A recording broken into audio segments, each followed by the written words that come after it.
Kung sikat ang Policarpio Street sa Mandaluyong tuwing Pasko, may panlaban daw dyan ang mga taga-Laguna. At yun po ang Kalye Pogi sa bayan ng San Pedro.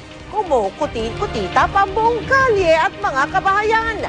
Ang mga nakasabit na parol, yari sa recycled materials.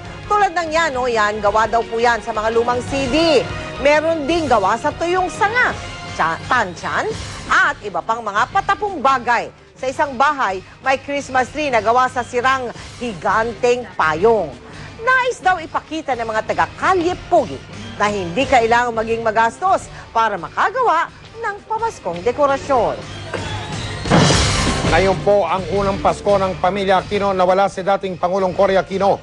Kaninang umaga nagbisa ang buong pamilya, nakisa rin ang ilang mga kaibigan nila at taga-suporta ng dating Pangulo. Yan ang tinutukan ni JP Soriano. Maliban kay Chris, kumpleto ang mga anak ni yumaong dating Pangulong Corazon at Senador Ninoy Aquino na si Balsi, Noynoy, Pinky at Viel sa misang idinao sa kanilang puntod kanina sa Manila Memorial Park. Pero wala man si Chris, naroon naman ang mga anak niyang si Josh at baby James. Naroon din ang mga apo ni Cory na sina Jiggy at Kiko.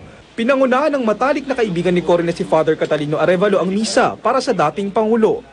Ito raw ang unang bisperas ng Pasko ni Father Catalino sa loob ng 25 taon na hindi kasama si Ginang Aquino.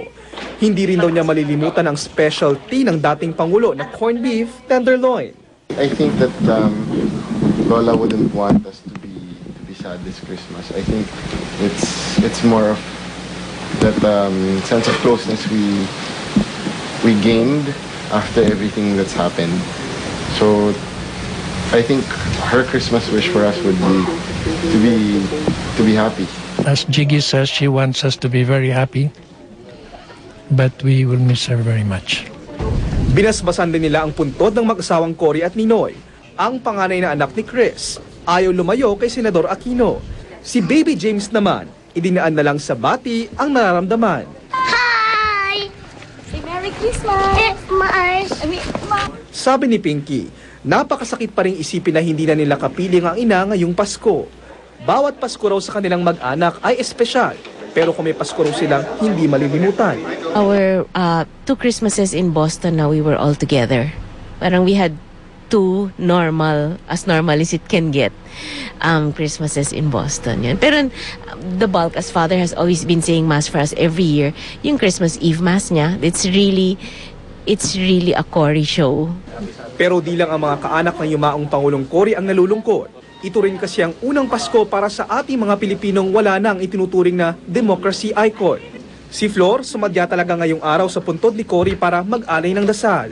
Malungkot kasi nasanay na ang Pilipino na every Christmas kasama siya. So ngayon, parang mamimiss mo. Para bang, ay wala kang nanay. Parang gano'n ang feeling. Sa December 24, magsasama-sama raw ulit ang mga anak ni Cory para sa reunion ng Pamilya Aquino.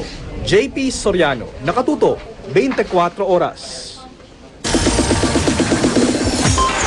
Chika Minute!